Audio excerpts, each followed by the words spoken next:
ಇಲ್ಲಿ ದಾಟೋದು ನಮ್ಮ ಮುಂದೆ ಅವರು ಅದಕ್ಕಾಗಿ ಅವ ನಿಲ್ಲಿಸ್ಬೇಕನ್ನೋದಕ್ಕೆ ಇವತ್ತು ಅಭಿಯಾನ ನೂತನ ಕಾರ್ಯಕ್ರಮ ಅಭಿಯಾನಕ್ಕೆ ಇವತ್ತು ಹಸಿರು ಧ್ವಜ ಮುಖಾಂತರ ಗಾಡಿ ನಿಲ್ತಕ್ಕಂಥ ವ್ಯವಸ್ಥೆಗೆ ನಾವು ನಿರಂತರ ಹೋರಾಟ ಮಾಡ್ತೀವಿ. ಇದು ಎಲ್ಲ ಗಾಡಿ ಇದುವರೆಗೆ ನಡೀತದ ಮಧ್ಯೆ ಒಂದು ಪರೀಕ್ಷೆ ಮಾಡಿಬಿಡೋದು ಇದು ಚಾಲನೆ ಮುಂದೆ ಕಂಟಿನ್ಯೂ ನಡೀತಕ್ಕಂಥ ವ್ಯವಸ್ಥೆ ಆಗ್ತದೆ. ಅದಕ್ಕೆ ನಿರಂತರ ಹೋರಾಟ ಮಾಡ್ತೀವಿ.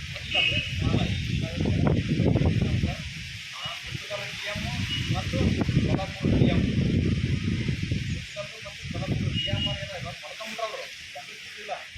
ಜನ ಹೋಗ್ತಾರೆ ಇಲ್ಲಿ ಕರೆಕ್ಷನ್ ಆದಂಥದ್ದು ಅರಿವಿಲ್ಲ ಅವರಿಗೆ. ಹಾಗಾಗಿ ಇಲ್ಲಿ ಇರ್ತಕ್ಕಂಥ ಎಷ್ಟುಗಳನ್ನ ಮಕ್ಕಳು ಬಿಡ್ತಾರೆ. ಈ ಹೊತ್ತಾಗಿ ಬಂದರೆ ಅವರು ಕೂಡ ನಾವು ಮನೆ ಕೊಡ್ತೀವಿ, ರೈತರಿಗೆ ಬರ್ಬೋದು ಮನೆ ಕೊಡ್ತೀವಿ. ಅದ್ರ ಮೇಲೆ ಸ್ಪಂದಿಸಿದ್ರು ಸರಿ. ಸ್ಪಂದಿಸಿಲ್ಲ ಅಂದರೆ ನೀವು ಗಾಡಿ ನಿಲ್ಲಂದ್ರೆ ಗಣಪತಿ ಪಟ್ಟಿ ಕೇಳಕ್ಕೆ ಏನು ಮಾಡ್ತೀವಿ ಹಳ್ಳಿಯಾಗ ಕಮೆಂಟ್ ಗಾಡಿ ನಿಲ್ಸಿಲ್ಲ. ಈಗ ಅವ್ರು ಪಟ್ಟಿ ಕೇಳೋದಲ್ಲ ನಾನು ಗಾಡಿ ನಿಲ್ಲಿಸಿ ಪಟ್ಟಿ ಬಂದಾಗಿ ನಿಲ್ಲಿಸಿ ಅಲ್ಲೇ ಮಾಡ್ಕೊಳ್ತಕ್ಕಂಥ ವ್ಯವಸ್ಥೆ ನಮ್ಮ ಮ್ಯಾಗ ಒಯ್ದವ್ರು. ಆಮೇಲೆ ಕೆಟ್ಟ ಬೆಳೆಯಲ್ಲ ಸಾಕಷ್ಟು ಮನೆ ಪಟ್ಟಿ ಹೋರಾಟ ಮಾಡಿ ವಿನೂತನ ಹೋರಾಟ ಮಾಡ್ತಕ್ಕಂಥ ವ್ಯವಸ್ಥೆ ನಾವು ಮುಂದಾಗಿ ಅವ್ರಿಗೆ ಸ್ಪಂದಿಸಿದ್ರು. ಸರಿ ಸ್ಪಂದಿಸಿಲ್ಲ ಅಂದರೆ ಅನಿವಾರ್ಯ ಇದು ಕ್ಯಾಂಪ್ ಹಿಡಿದಿರಲ್ಲ ಕ್ಯಾಂಪ್ ಇಲ್ಲ ಈ ಹಸಿರು ಇಡೋಕ್ಕೆ ಚಾಲನೆ ಕೊಟ್ಟಿಲ್ಲ. ನಿಲ್ಲಿಸಿಲ್ಲ ಅಂದರೆ ಕ್ಯಾಂಪ್ ಇಡೋಕ್ಕೆ ನಿಲ್ಲಿಸ್ತಾರೆ ಅವ್ರು ರೈಲ್ವೆ ಸ್ಟೇಷನ್ ಮಾಡಿ ಜಗಳನಲ್ಲ ನಾವೇ ಕ್ಯಾಂಪ್ ನಿಲ್ಲಿಸ್ತಕ್ಕಂಥ ಕೆಲಸ ನಾವು ಮಾಡಬೇಕಪ್ಪ ಅಂತಕ್ಕಂಥದ್ದು ರೈಲ್ವೆ ಕುಂಟಗಲ್ಲು DRM ಮತ್ತು ಸೊಲ್ಲಾಪುರ DMR ಮತ್ತು ರೈಲ್ವೆ ಕೇಂದ್ರ ಮತ್ತು ಅಧಿಕಾರಿಗಳಿಗೆ ನಾನು ಎಚ್ಚರಿಕೆ ಮಾಡ್ತೀನಿ. ತಕ್ಷಣ ಕೈಗೊಳ್ಳಿ ಇಲ್ಲಾಂದ್ರೆ ಪ್ರತಿಭಟನೆ ಎದುರಿಸಿ ಮುಂದೆ ಏನೂ ಆಗಲಾಗದು. ಮತ್ತೆ ಸಲ ಎಷ್ಟೋ ಮುಂದೆ ಹೊರಟು ನ್ಯಾಯ ಇವತ್ತು ಚಾಲನೆ ಅದ ಬಯಸಿದೆ. ವರ್ಷದವ್ರ ಮುಕ್ತ ಹಬ್ಬ ಆಚರಣೆ ಮಾಡಿದ್ದು ನಾವು ಖುಷಿ ಪಡತಕ್ಕಂಥ ಮತ್ತೆ ಪಟಾಕಿ ಸಿಡಿಸಿ ಸಂಭ್ರಮ ಆಚರಣೆ ಮಾಡ್ತಕ್ಕಂಥ ಕೆಲಸ ನಾವು ಮುಂದಾಗ್ತೀವಿ.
ಇಲ್ಲಿ ಜಿಲ್ಲಾ ಕೇಂದ್ರ ಆಗಿ 14 ವರ್ಷ ಗಚ್ಚಿದ್ರು ಕೂಡ ಇಲ್ಲಿವರೆಗೆ ಇನ್ನು 8 ಎಕ್ಸ್ಪ್ರೆಸ್ ಗಾಡಿ ನಿಲ್ಲದಿರತಕ್ಕಂಥದ್ದು ದುರದೃಷ್ಟಕರ. ಇಲ್ಲಿ ಸಾಕಷ್ಟು ಜನ ಪ್ರಯಾಣಿಕರೇನ ದಿನನಿತ್ಯ ಗಾಡಿ ಎಷ್ಟೇ ಗಾಡಿ ಆಗ್ತಾವಲ್ಲ ಎಲ್ಲ ಗಾಡಿ ಫುಲ್ ಆಗಿ ಹೋಗಿದ್ರು ಕೂಡ ಇವ್ರಿಗೆ ಕಣ್ಣಿಗೆ ಕಾಣಕ್ಕಲ್ಲ. ಕೊರೋನಾದಲ್ಲಿ ಬಂದಾಗಿರ್ತಕ್ಕಂಥ ಇಂಟರ್ಸಿಟಿ ಯಾಕೆ ಚಾಲೂ ಮಾಡಿಲ್ಲ ಅಂತಕ್ಕಂಥದ್ದು ನನ್ನ ಪ್ರಶ್ನೆ. ಈಗ ಒಂದೇ ಭಾರತ್ ನಿಲ್ಲಿಸಿದ್ರೆ ಸಮಸ್ಯೆ ಬಗೆರೋದಿಲ್ಲ. ಅದು ಸಾರ್ವಜನಿಕರು ಅದಕ್ಕೆ ಎಷ್ಟು ಜನ ಹೋಗ್ತಾರೆ ಎಷ್ಟಿಲ್ಲ ಅಂತ ಇನ್ನು 2 ವರ್ಷನೇ ಗೊತ್ತಾಗ್ತದೆ. ಉಳಿದಿರ್ತಕ್ಕಂಥ ಎಲ್ಲ ಎಕ್ಸ್ಪ್ರೆಸ್ಗಳನ್ನು ನಿಲ್ಲಿಸಬೇಕು, ಇಂಟರ್ಸಿಟಿ ಮರು ಆರಂಭ ಮಾಡಬೇಕು ಅಂತಕ್ಕಂಥ ದೃಷ್ಟಿಯಿಂದ ನಾವು ಇವತ್ತು ಆಂಜನೇಯ ದೇವಸ್ಥಾನದಲ್ಲಿ ವಿನೂತನ ಪ್ರತಿಭಟನೆಗೆ ಚಾಲನೆ ನೀಡ್ತಕ್ಕಂಥ ವ್ಯವಸ್ಥೆ ಆಗದ. ಇದಕ್ಕೆ ಮಾಡಲಿಲ್ಲ ಅಂದರೆ ಮುಂದಿನ ದಿವಸದಲ್ಲಿ ಹಂತವಾಗಿ ಹೋರಾಟ ಮಾಡಿ ಸುಮಾರು 5,000 ರಿಂದ 10,000 ಜನ ಸೇರಿಸಿ ರೈಲ್ವೆ ಟ್ರ್ಯಾಕ್ ಬಂದ್ ಮಾಡಿ ಕೇಸಿ ಪ್ರತಿಭಟನೆ ಮಾಡ್ಬೇಕಾಗ್ತದೆ ಅಂತಕ್ಕಂಥದ್ದು ಗುಂತಕಲ್ಲು ಡಿ ಆರ್ ಎಂ ಸೋಲಾಪುರ ಮತ್ತು ರೈಲ್ವೆ ಸಚಿವರಿಗೆ ನಾ ಪ್ರಶ್ನೆ ಕೇಳ್ತಿದ್ದೀನಿ. ಶೀಘ್ರದಲ್ಲಿ ಇದನ್ನ ಪರಿಹಾರ ಮಾಡಲಿಲ್ಲ ಅಂದ್ರೆ ನಿಮಗೆ ಪರಿಹಾರ ಮಾಡ್ಲಕ್ಕಿದ್ರು ಅಥವಾ ಏನೋ ಸಮಸ್ಯೆ ಹೆಚ್ಚಿಗೆ ಆಗ್ಲಕ್ಕಿದ್ರು ನಿಮ್ಮ ಕೆಲಸ ಏನದ? ಇದನ್ನ ಸಮಸ್ಯೆ ಪರಿಹಾರ ಮಾಡೋದನ್ನು ಬಿಟ್ಟು ಕೇಸಿ ಈ ಸಮಸ್ಯೆನ ದಿನ ದಿನ ಹೆಚ್ಚಾಗ್ಲತ್ತೆ. ಯಾಕಂದ್ರೆ ಇಂಟರ್ಸಿಟಿ ಚಾಲುವಾಗಿರಲಾರದ ಕಾರಣ ಇವತ್ತಿನ ದಿವಸ ಸಾಕಷ್ಟು ಜನ ಎಕ್ಸ್ಪ್ರೆಸ್ ಗಾಡಿಗಳಲ್ಲಿ ರೈಲ್ವೆ ರಿಸರ್ವೇಷನ್ ಬೋಗಿಯಲ್ಲಿ ಏರಿಕೆಸಿ ಹೋಗ್ತಕ್ಕಂಥ ಪರಿಸ್ಥಿತಿ ಅದ. ನಿಮ್ಮ ಕಣ್ಣಿಗೆ ಕಾಣವಲ್ಲ. ಇದನ್ನು ಪರಿಹಾರ ಮಾಡುವಲ್ಲಿ ವಿಫಲರಾಗಿದ್ರಿ, ತಕ್ಷಣ ಎಚ್ಚೆತ್ತುಕೊಳ್ಬೇಕಂತಕ್ಕಂಥದ್ದು ನಾನು ಎಚ್ಚರಿಕೆ ನೀಡ್ತಿದ್ದೇನೆ. ನಮ್ಮ ಇವತ್ತಿನ ಆಂಜನೇಯ ದೇವಸ್ಥಾನದಲ್ಲಿ ವಿಶೇಷ ಪೂಜೆ ಸಲ್ಲಿಸಿ ಯಾದಗಿರಿ ಜನತೆಗೆ ಬಹಳ ಅನುಕೂಲ ಆದಂಥ ಗಾಡಿಗಳು ಕಣ್ಣ ಮುಂದೆ ಹಾದು ಹೋದರೂ ಕೂಡ ನಿಲ್ತಾ ಇಲ್ಲ. ಅವರು ಈಗೇನು ಪ್ರತಿಭಟನೆಗೆ ಒಂದು ವಿಶೇಷ ಪೂಜೆ ಸಲ್ಲಿಸಿರಲ್ಲ, ಅವ್ರಿಗೆ ಎಲ್ಲ ನಮ್ಮ ಸಮಾಜದವರು ಮತ್ತು ಎಲ್ಲರೂ ಸೇರಿ ಕೈ ಜೋಡಿಸೋಣ. ಅವ್ರ ಹೋರಾಟಕ್ಕೆ ನಾವು ಸದಾ ಸಿದ್ಧ ಎಂದು ಹೇಳ್ಕೊಳ್ತೀವಿ. ನಿಮ್ಮ ಹೆಸರು? ನನ್ನ ಹೆಸರು ವೆಂಕಟೇಶ್ ಹಾಲ್ಗೆರ.